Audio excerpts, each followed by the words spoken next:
भाभी का बड़ा ससुराल।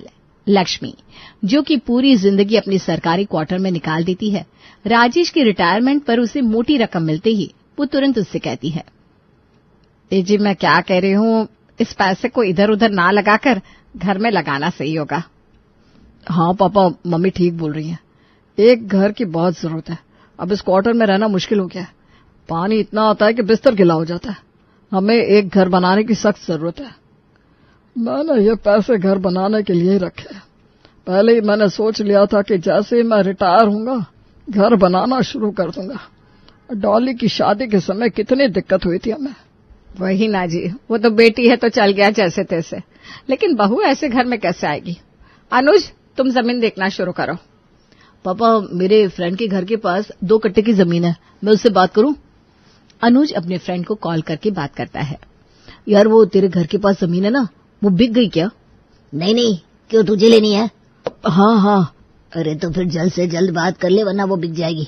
उस जमीन को देखने रोज कोई ना कोई आ रहा है। ठीक है, तू ही बात कर, मैं आता हूँ। अनुज का दोस्त जमीन के मालिक से बात करता है और अनुज को बुला लेता है। लेन देन की बात फाइनल हो जाती है और लक्ष्मी के नाम पर जमीन खरीद ली जाती है। जैसे ही सुरभि को पता चलता है उनका घर अब बनने वाला है, तो वो कहती है, देख लीजिए पापा जी, मेरा कमरा सबसे सुंदर बनना चाहिए, मैं कह देती हूँ। अरे भाई, तुम्हारा क्या, सबका कमरा अच्छा ही बनेगा। वैसे भी तेरा कमरा क्या, डोली की तरह अब तेरी शादी भी हो जाएगी तो तू कौन सा रोज रोज यहाँ आएगी, और जब आएगी तो तुझे कोई भी कमरा दे देंगे। पापा जी देख लीजिए ना भैया को, मेरी शादी होगी उससे क्या, लेकिन मेरा कमरा रहेगा।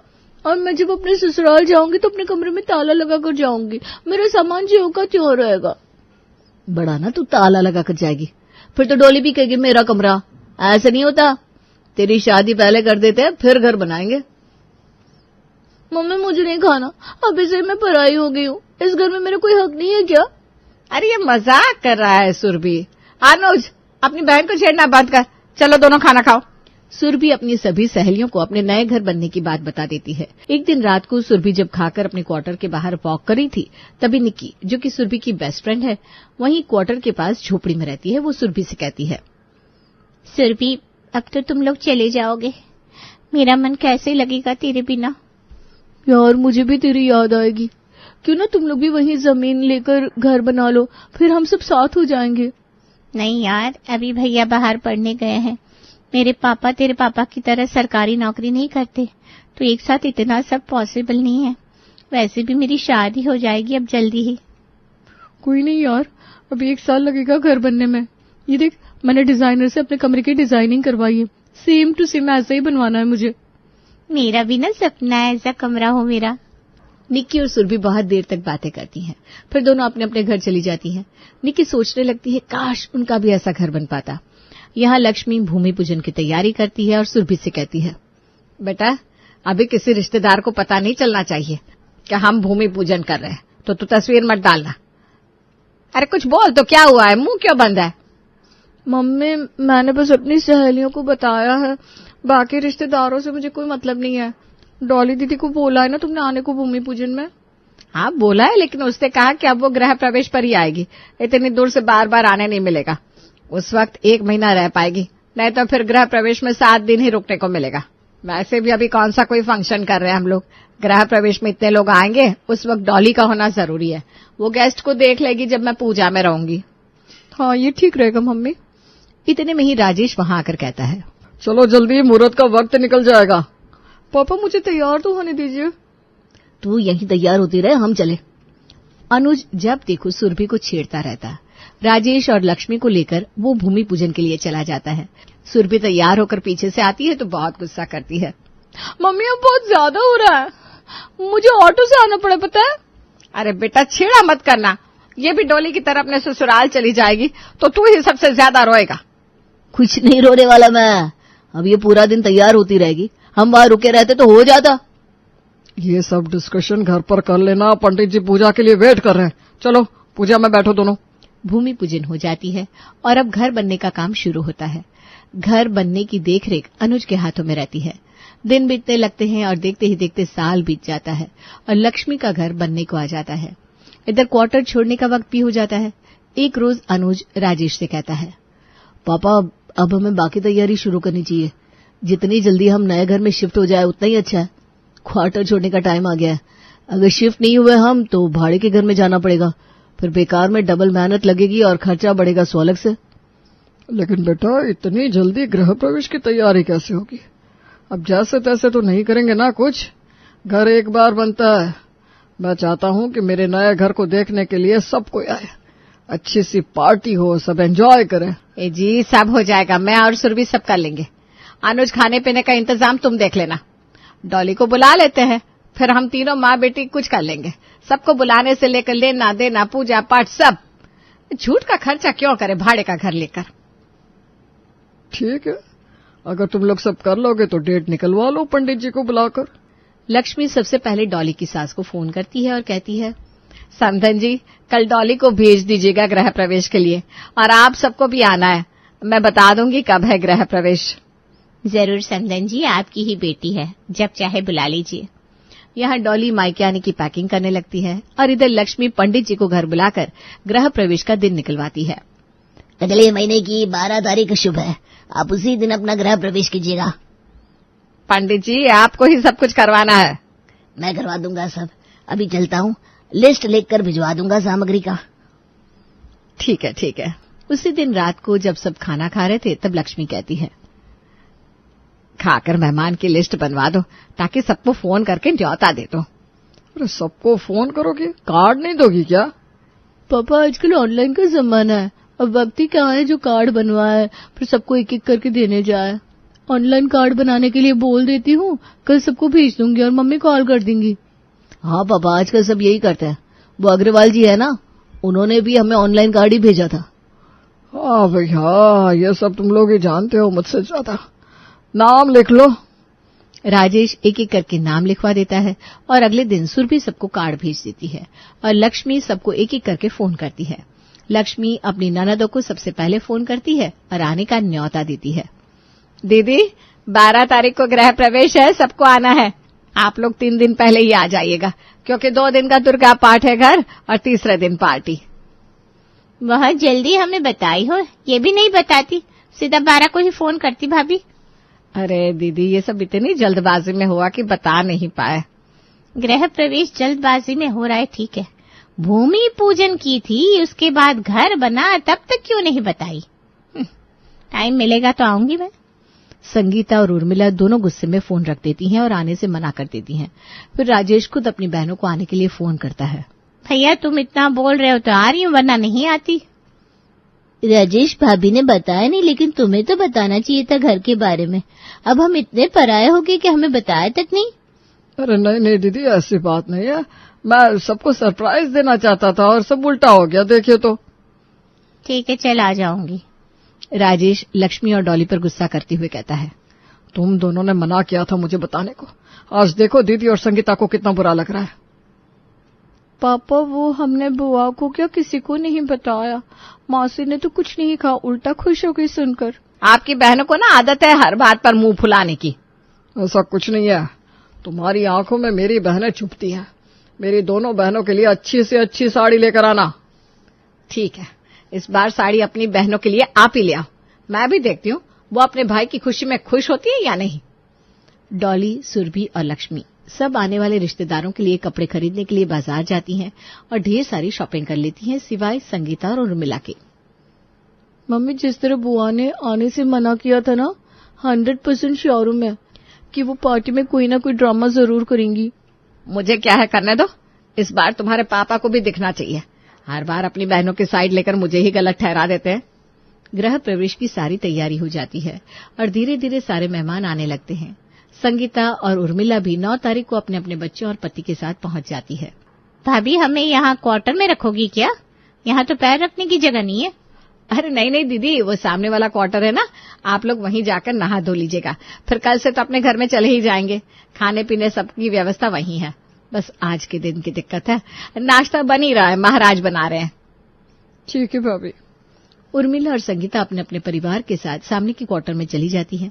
संगीता उर्मिला से कहती है, देखा ना दीदी, डॉली को मालकिन बनाकर खड़ा कर रखी है, दोनों बहनों ने पैर तक छुए नहीं। घर बनते ही इनके तेवर देखो, मेरे ससुराल में तो शुरू से अपना मकान है। लेकिन पैर तो छुए थे उसने मेरे सामने। अरे दीदी, वो तो बस फॉर्मेलिटी है। पैर छूने के नाम पर हल्का सा झुकना क्या होता है?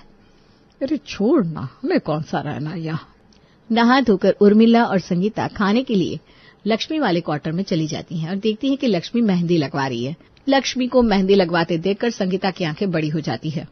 अच्छा खासा खर्चा कर रही हो भाभी, अच्छा ही है। अब हम हैं कौन जिसे कोई मेहंदी लगवाने के लिए बोले। बुआ, मम्मी पूजा में बैठेगी ना, इसलिए लगवा रही है। अरे हम लगवा लेते तो कौन सा करोड़ लौट जाते। लक्ष्मी सुरभि को इशारा कर देती है कि वो संगीता से कुछ ना कहे। सब खाना पीना खा लेते हैं। जैसे तैसे आज का दिन बीतता है। अगले दिन सुबह 5 बजे ही लक्ष्मी और राजेश नहा धोकर अपने नए घर में चले जाते हैं। इधर डॉली पर सारी जिम्मेदारी होती है। संगीता और उर्मिला उठती हैं और नहा धोकर तैयार हो जाती हैं और नाश्ते के लिए बैठ जाती हैं। तभी डॉली कहती है, बुआ जी, खाना पीना आज से नए घर में है, वहीं चलेंगे सब, और रात में जिसको वहां सोना है वो सो जाएगा, जिसको यहाँ सोना है यहाँ सो जाएगा। ठीक है, तो चलते हैं। भाभी और भैया कहाँ है? सब कोई उस घर चले गए हैं। हम दोनों आप लोगों का वेट कर रहे हैं। चलिए सब लोग यहाँ लॉक करके चलते हैं। सुरभि ऑटो वाले को फोन करती है और सब ऑटो में बैठकर नए घर पहुंचते हैं। संगीता और उर्मिला ऑटो से उतरती अपनी गर्दन ऊपर करके बस घर को एक टक घुरती जाती है। फिर अंदर जाते हैं और सीधा छत पर जाकर नाश्ते के लिए बैठ जाती हैं। फिर पूरा घर घूम घूम कर देखती हैं। दोपहर में पूजा पूरी होने के बाद राजेश और लक्ष्मी खाने के लिए आते हैं। गोलू आजा बेटा, तू भी हमारे साथ बैठकर खा ले। मामा जी, अभी मन नहीं है खाने का। नाश्ता मैंने लेट से किया था, आप और मामी खाओ। अच्छा गोलू, एक काम करना, जरा देख लेना सबने खाया कि नहीं। इतने में ही महाराज आकर कहता है, नल में पानी नहीं आ रहा है, क्या करे, कैसे खाना बनाऊं? लगता है आज सुबह अनुज मोटर चालू करना भूल गया। शिवम, अनुज तो परसों की पार्टी की तैयारी में लगा है, तू जाना जाकर मोटर चालू कर दे। जी मम्मी। शिवम मोटर चालू करने चला जाता है। इधर गोलू और सुरभि सबको खाने के लिए कहती हैं। सुरभि सबके आगे खाने का प्लेट लगाती है। फिर शिवम और गोलू मिलकर सबको खाना परोसते हैं। अपने बेटे को काम करता देख संगीता गुस्से में उठ जाती है और बिना खाना खाए चली जाती है। खाने पर से बुआ को उठता देख अनुज उससे कहता है, बुआ आप इस तरह उठ क्यों गई, कम से कम खाना तो खा लीजिए। जब से शिवम आया है उसे सबने नौकर समझ लिया है। कभी मोटर चालू कर दो, कभी सबको जिमा दो। वो यहाँ एंजॉय करने आया है कि नौकर बनने? बुआ इतनी सी बात, आओ बैठो, मैं शिवम को मना करता हूँ काम करने से। अनुज शिवम और गोलू को हटाकर खुद सबको जिमाने लगता है। लक्ष्मी पार्टी खराब ना हो इसलिए कुछ नहीं कहती। रात को जब सोने का वक्त होता है तब उर्मिला जमीन पर डाले गद्दे पर बैठ जाती है और जैसे ही डॉली और लक्ष्मी को पलंग पर बैठे देखती है तो चिल्लाकर कहती है, मुझे जमीन पर नींद नहीं आती। जब कोई इंतजाम नहीं कर सकते थे तो बुलाया क्यों? वही ना दीदी, भाभी के मायके वाले सब मिलकर पलंग रोक कर बैठे। ऐसा नहीं है बुआ जी, आप लोग लेट से आई ना सोने, पहले जो आया वो पलंग पर सो गया, अब 2 ही पलंग है यहाँ। तुम और भाभी भी तो बैठी हो पलंग पर। लीजिए, हमसे दिक्कत है तो हम हट जाते हैं, आप लोग सो जाइए। डॉली अपने ननिहाल पक्ष वाले सभी लोगों को एक पलंग खाली करने को बोल देती है और कहती है, इस पलंग पर कोई नहीं सोएगा, ये दोनों बुआ का है। ये दोनों लंदन से आई है ना, जमीन पर सो जाएंगी तो इनकी इज्जत घट जाएगी। डॉली वहां से चली जाती है। पार्टी का दिन आ जाता है और सब कुछ बहुत अच्छे से होता है। दोस्त और जान पहचान वाले सब राजेश का घर देखकर बहुत खुश होते हैं। सारे काम अच्छे से निपट जाते हैं और अब बारी आती है सबके विदाई की। लक्ष्मी सबको कपड़े, मिठाई और कुछ पैसे देकर विदा करना शुरू करती है। वो जैसे ही संगीता को साड़ी और उसके पति को कपड़े देती है, संगीता साड़ी उठाकर फेंक देती है। ये क्या है, रद्दी सी साड़ी दे रही हो मुझे? सोने के झुमके लिए बिना मैं नहीं जाऊंगी। दीदी, अभी झुमके कहाँ से दे पाएंगे हम, घर बनाने में इतना खर्चा हो गया। मैंने डॉली के लिए भी कुछ नहीं बनवाया। अब अनुज की शादी थोड़ी ना है, उसकी शादी में दूंगी ना आप दोनों को सोने के झुमके। दीदी देख रही हो ना कैसे हमें चूना लगाया जा रहा है। सब कुछ हो रहा है, बस हम दोनों बहनों के लिए इनके पास कुछ नहीं है। जब पैसे थे नहीं तो इतनी बड़ी पार्टी करने की क्या जरूरत थी?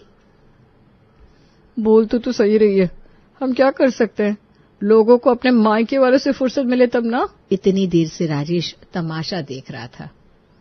संगीता, ये साड़ी मैंने 5000 में ली थी, ले लो इसे और अच्छे खासे माहौल को खराब मत करो। अगली बार तुम्हारे लिए झुमके बनवा दूंगा बस। ये साड़ी भी भाभी को ही दे दो, हमें इसकी जरूरत नहीं है। ये सब देखकर डॉली से बर्दाश्त नहीं होता और वो बोल पड़ती है, बुआ जी, रंग में भंग डालकर आप दोनों को क्या ही मिलता है? इतने अच्छे से सब कुछ हुआ और फिर भी आपको दिक्कत? आपको तो खुश होना चाहिए कि आपके भाई भाभी अभी भी आपको पूछते हैं, आपके माँ बाप के चले जाने के बाद भी। आप लोग एहसान मानने की जगह जल रही हैं कि पापा ने ऐसा घर कैसे बना लिया। वाह भाभी, ये अच्छा तरीका है। खुद सीधी बनी रहो और बेटियों से बुलवा दो। जबान तो कैंची की तरह चलती है इसकी। ससुराल में क्या ही करती होगी, घर नहीं बसेगा इसका, देख लेना। राजेश, अब तेरे घर नहीं आने वाले हम, कौन सी बेइज्जती करवाने आएंगे अपनी। दोनों बहनें चली जाती हैं। लक्ष्मी रोते हुए राजेश से कहती है, देख लिया ना आपने, जब मैं कहती थी आप मेरी नहीं सुनते थे। आपकी बहनें हमारी तरक्की देखकर खुशी नहीं होती, आज भी वो हमें लूटने में लगी है। आज मेरी भी आंखें खुल गई है। अब आपको जो करना है कीजिए, मैं आपको कुछ नहीं कहूंगा कभी। मम्मी, बुआ ने ऐसा क्यों किया? तुम्हारी बुआ है ही ऐसी, हमेशा जलती रहती है बस। अच्छा हुआ मम्मी, जो भी हुआ आज पापा ने खुद से देख लिया तो उनकी आंखों पर पड़ी पट्टी तो खुल गई। अब भैया की शादी में कोई तमाशा नहीं होगा। राजेश और अनूप अपने अपने काम में लग जाते हैं और तीनों माँ बेटी एक दूसरे से हाथ मिलाकर कहती हैं, यस, अब कोई झमेला करने वाला नहीं। यस, अब कोई झमेला करने वाला नहीं। यस, अब कोई झमेला करने वाला नहीं। आइए आज आपको ले चलते हैं ग्वालियर की गलियों में, जहां प्रेम की शादी का पंडाल बंधा हुआ था। सारे पैसे बचा लिए लड़की वालों ने। अरे भाई, कोई अच्छा सा रिजॉर्ट बुक करना चाहिए था ना। ये क्या, ससुराल के बगल में ही पंडाल बांध दिया। यूं तो इतनी बड़ी संपत्ति का मालिक है दुल्हन का बाप, पर खर्च के नाम पर ठेंगा। वही ना, अब मायके वाले इतने तेज है तो बेटी भी चालाक चैप्टर ही। और तभी उन दोनों के बीच कोल्ड ड्रिंक पकड़ा एक हाथ आता है, जो किसी और का नहीं, लड़की की माँ का होता है। मेरी एक ही बेटी तो है नहीं बहन जी, हैं? तो सारी जमा पूंजी उसी की शादी में लगा दूं, और वैसे भी लड़की भी हम दे और खर्चा भी हम करें, क्या भाई? नहीं नहीं, मेरा मतलब वो नहीं था जी। इस सुशीला को तो लोगों की बुराई करने की आदत है। ऐसे ही सास नहीं बनी हूं मैं। शरीर इंसान का है पर कान खरगोश का है बहन जी, इसीलिए आप मुझे पट्टी ना पढ़ाइए। लीजिए कोल्ड ड्रिंक पीजिए और ठंडी रहिए। अब सोचिए, जिस लड़की की माँ खुद ऐसी होगी तो उसकी बेटी कैसी होगी। दरवाजे के सामने से नाचती हुई दुल्हन स्टेज तक आती है। अरे डोली की डोली आई है जी, नाचो सारे। वरमाला कहाँ है भाई? कब आएगा वरमाला? मेरी सुहागरात की बात आएगा क्या? कौन सी दुल्हन इतनी जोर जोर से अपनी शादी पर बोलती है, बाप रे बाप। संगीता की किस्मत तो भगवान के भरोसे ही है। ये डोली भाभी भी ना जरा भी सोच के नहीं बोलती। और फिर शुरू होती है वरमाले की रस्म। प्रेम तो डॉली के गले में वरमाला डाल देता है, पर जैसे ही डॉली अपने पति के गले में वरमाला डालने जाती है, प्रेम नीचे बैठ जाता है, जिसे देखते ही चारों तरफ जोर जोर से सीटियां बजने लगती है। ओए होए लव बर्ड्स! ओए होए, क्या बात है? आई नहीं कि अभी लड़के को घुटने पर बिठा दिया। ससुराल जाकर न जाने किस किस को घुटनों पर बिठाएगी। और ये बात सुन लेती है हमारी डॉली। मुझे बोलने के पहले एक बार अंकल जी को देख लीजिए आंटी जी। अगर आपने उन्हें घुटनों पर पहले ही बिठा लिया होता ना, तो अभी वो किसी और की थाली से रसगुल्ले नहीं खा रहे होते। अभी तो बहुत खेल बाकी है आंटी जी, बहू ऐसे ही नहीं बनी हूँ। हाँ वही तो, डॉक्टर ने भैया को झुकने बोला था, पर भैया झुकता ही नहीं था, इसीलिए इन्हें ले आए। अब इसी बहाने भैया जी झुक लेंगे। जैसी भाभी वैसी ननद। ससुराल में ये तालमेल तो बड़ा इंटरेस्टिंग होने वाला था। शादी के अगले ही दिन सज धज कर डॉली तैयार होकर अपने कमरे से बाहर आती है। हाय रब्बा, कैसे फीके कपड़े पहन रखे हैं आप सबने। डॉली के कपड़े देखो, बाय गॉड, देख कर ही मन जगमगा जाए। अरे बहू, अब हर वक्त तो हम तेरे जैसे झगमगाते कपड़े नहीं पहन सकते ना। तू तो घर की नई बहू है, तू पहन। नन्ना मम्मी जी, मैं आई हूँ तो कम से कम एक हफ्ते तो आप सबको मेरे बताए कपड़े पहनने ही होंगे। हाँ। और अपनी बैग से निकालकर डॉली सभी को झगमगाते से कपड़े देती है। अब तो घर पर लाइट जलाने की जरूरत भी नहीं पड़ेगी भाभी। वैसे दिमाग तो आपका बनिया का है और बोली पंजाबी। वैसे हो आप सिंधी, मिक्सचर रखना ही पड़ता है, ऐसे ही बहू नहीं बनी दीदी। अब ऐसे फैंसी ड्रेस पहनने वाला टेलर नहीं मिल रहा था हमें, तो आपको ले आए। सभी के कपड़े बदलवाने के बाद डॉली जाती है किचन में और पूरे 2 घंटे लगातार काम ही करती जाती है। अपनी बहू को इतना मेहनत करता देख संगीता रसोई में जाती है। कल ही तेरी शादी हुई है बहू, क्यों शरीर को इतना थका रही है?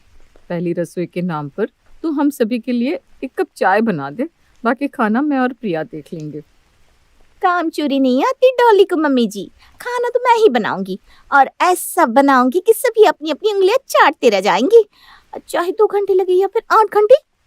और कुछ देर बाद सभी के लिए स्वादिष्ट खाना तैयार कर डॉली टेबल पर लगाती है, जिसे खाते ही प्रमोद कहता है, वाह बहू वाह, क्या खाना बनाया तूने। लग रहा है पूरा देश टेबल पर लाकर रख दिया है। कोने कोने का जायका है खाने में। ये तड़का, ये रसगुल्ला, ये खाकरा, क्या बाकी छोड़ा है बहू।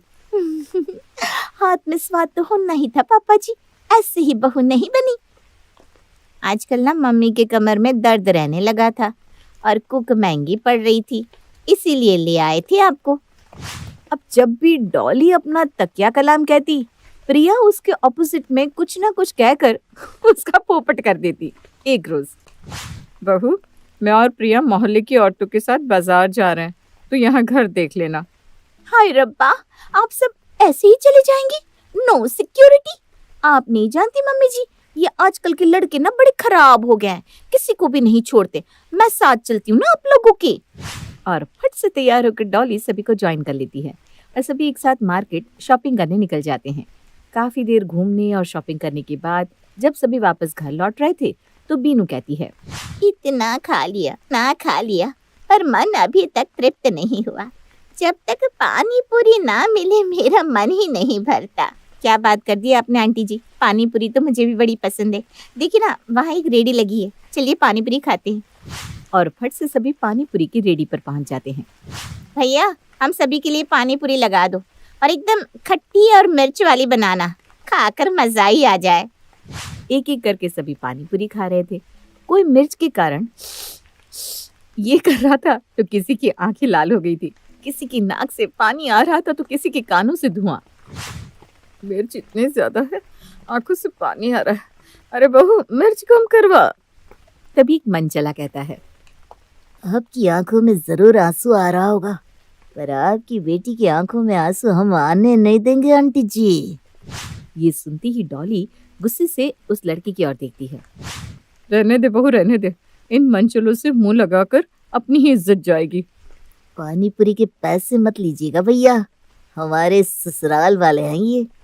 बता रोनी तुझे कौन सी वाली पसंद है? मैं तो ये छोटी को ही लूंगा। अरे मर जानी है, तेरे घर तेरी माँ की अर्थी निकल रही है और तू यहाँ है? तुझे नहीं पता क्या अभी तक? जल्दी जा। ये क्या बोल रही हो तुम? अब जिस माँ ने तुझ जैसे नकारा औलाद को जना है, उसके पास मरने के अलावा कोई दूसरा चारा बचता भी तो नहीं है ना। और ये कहने के बाद डॉली रंगीला और उसके साथी को जमकर मारती है। अरे वाह दीदी, क्या धोया है आपने इन लड़कों को। बहुत लड़कियों को छेड़ता था, ठीक सबक सिखाया आपने इसे। ऐसे ही बहू नहीं बनी हूँ भैया जी। एक बॉडीगार्ड की जरूरत थी हम सबको, तो इन्हें रख लिया। रात का इंतजार कीजिए दीदी, अब आज के बाद आप मेरा पोपट नहीं कर पाएंगी। इस झमेले के बाद सभी अपने अपने घर पहुंचते हैं। आज अगर बहू ना होती तो न जाने क्या हो जाता। शाबाश बहू। रात को खाना खाकर सभी कमरे में सो जाते हैं। रात के 1 बज रहे थे कि तभी प्रिया को ऐसा लगता है मानो कोई उसके ऊपर की चादर को खींच रहा हो। कौन है? ये चादर नीचे कैसे आ गई? मेरा वहम होगा। प्रिया चादर ऊपर कर सो जाती है। फिर उसे महसूस होता है कि कोई फिर से उसके ऊपर की चादर खींच रहा है। कौन है? बिल्ली होगी क्या? तभी अचानक चलता हुआ फैन रुक जाता है और प्रिया को एक डरावनी सी म्यूजिक सुनाई देने लगती है। ये अचानक क्या हो रहा है? मैं सपना देख रही हूँ क्या? हे भगवान मुझे बचा ले। घबराई हुई प्रिया अपने कमरे का दरवाजा खोलने के लिए बाहर भागती है, पर वो क्या देखती है कि उसका दरवाजा तो बाहर से लॉक है। मेरा फोन कहाँ है? मेरा फोन। प्रिया जैसे ही फोन उठाती है और उसके फोन में उसकी भाभी के सिवा किसी का नंबर नहीं होता। ऐसे ही भाभी बहू नहीं बनी है। प्रिया अपनी भाभी को कॉल लगाती है और घबराती हुई कहती है, भाभी मुझे लगता है मेरे कमरे में भूत है, मुझे बहुत घबराहट हो रही है, रूम का गेट भी नहीं खुल रहा। भाभी मुझे बचा लीजिए, मैं कसम खाती हूँ आज के बाद कभी आपका पोपट नहीं करूंगी।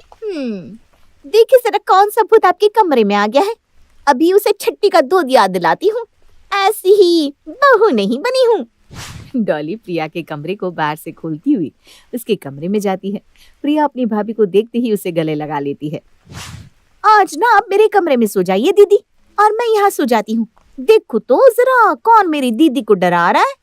ऐसे कई भूतों को बोतल में भरकर अपनी अलमारी में रखा है मैंने, तो ये कौन से खेत की मूली है? क्या आपको ये भी आता है? मैं बेकार में ही आपको छेड़ती रहती थी भाभी, आप ठीक ही कहती हैं, ऐसे ही बहू नहीं बनी आप। जाती हूँ भाभी, मैं जाती हूँ। और डॉली अपनी ननद को कुछ ऐसा डराती है कि इसके बाद प्रिया भूलकर भी अपनी भाभी को छेड़ती नहीं है।